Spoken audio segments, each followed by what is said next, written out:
먼저 새벽 4시까지 수행평가 허덕, 학생들 혼수 상태라는 제목의 기사입니다. 선곡 개회관 제출, 회사 브랜드 개발 등 과제 내용이 어렵고 양도 많아서 학생 부담이 크다고 보도했습니다. 수행평가가 제대로 된 평가 가이드라인이 없으며 평가가 제각각이라 공정성 시비가 끊이질 않는다고 보도했습니다. KTV 사이다에서 팩트체크합니다.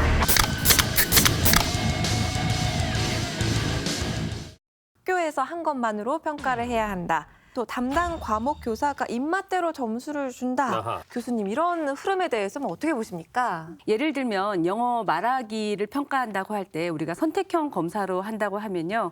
학생들이 어떤 질문을 보고 선택지에서 그 질문에 대한 맞는 응답을 고른다고 해서 학생들이 실제 영어 말하기를 잘한다는 능력과는 좀 차이가 있죠. 외국인 만나면은 겨울에도 땀이 막 흐르죠. 네.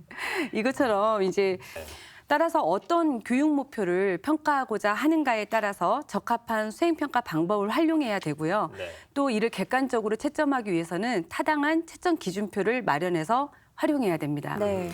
자, 여러분도 설명 들으시면서 다양한 의견과 궁금증이 있으실 텐데요. 해당 부처의 정책 담당자와 함께 명쾌하게 풀어보도록 하겠습니다. 교육부의 교사학습 평가과 과장 조훈희입니다. 반갑습니다. 네. 반갑습니다, 과장님. 반갑습니다. 골자는 뭐냐면 수업 시간에 배운 적도 없는 내용을 수행평가로 하고 있다, 이런 보도입니다. 단도직입적으로 여쭙겠습니다. 이 기사 내용이 사실인가요, 과장님? 사실이 아니고요. 그 학교에서 학생들이 배운 교육과정의 범위와 수준에서 벗어난 내용을 출제하거나 평가하는 것은 모든 평가, 그러니까 수행평가를 포함한 모든 평가에서 금지하고 있는 것이 원칙입니다. 네. 그렇군요. 이럴 때는 이제 수업 활동이 곧 평가 활동이 되면서 수업 중에 수행평가가 이루어지는 거죠. 네. 그런데 만약 교사가 평상시 수업 활동을 할 때는 책을 읽고 느낀 점을 글로 써봐라, 그냥 주요 내용을 파악해라, 이런 것들로 수업을 한 다음에 수행 과제로 라디오 모의 방송하기를 제시했다고 해보겠습니다. 이럴 경우에는 학생들은 배우지 않은 것에 대해서 평가받거나 또는 수업과는 별개로 수행평가를 준비해야 되는 부담이 생기는 거죠. 맞습니다. 네, 따라서 수행평가의 유형은 교수학습 방법과 밀접히 관련돼야 된다는 것입니다. 그렇군요.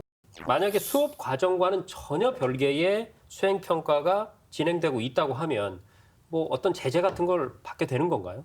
예, 제도적인 장치가 마련돼 있습니다. 아하. 우선 거기서 이제 어떤 문제가 발생되거나 이렇게 되는 경우에 교육과정 정상화 심의위원회라는 게 있습니다. 거기서 이제 주의라든가 경고, 약하게는 그리고 이제 조금 심하게는 징계 조치까지 할 수 있는 그런 이제 공무원에게 교육 공무원에게 징계 책임을 물을 수 있는 장치가 있거든요. 원칙에 어긋난 수행평가를 시행하는 경우에 바로잡을 수 있는 제도적인 장치가 마련돼 있다라고 네. 설명을 해주셨는데요.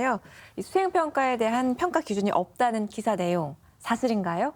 사실이 아닙니다. 가이드라인 형태 또는 지침 형태로 만들어서 현장에 지금 보급을 한 상태고요. 그리고 이것에 기반해서 여러 가지 연수가 이루어지고 있습니다. 그래서 여기서 중요한 건 이제 교육 과정 그리고 교사가 수업 운영을 이제 이끌어 나가는 일종의 지침서 같은 거고요. 네. 그 안에는 이제 학생들이 알아야 할 것과 보여야 할 태도와 역량이 들어 있습니다. 그래서 아까 하신 이제 UCC나 이런 것들이 그냥 그 학생들의 태도와 역량과 반드시 연계되어야 한다라는 게 기본적인 원칙입니다. 네.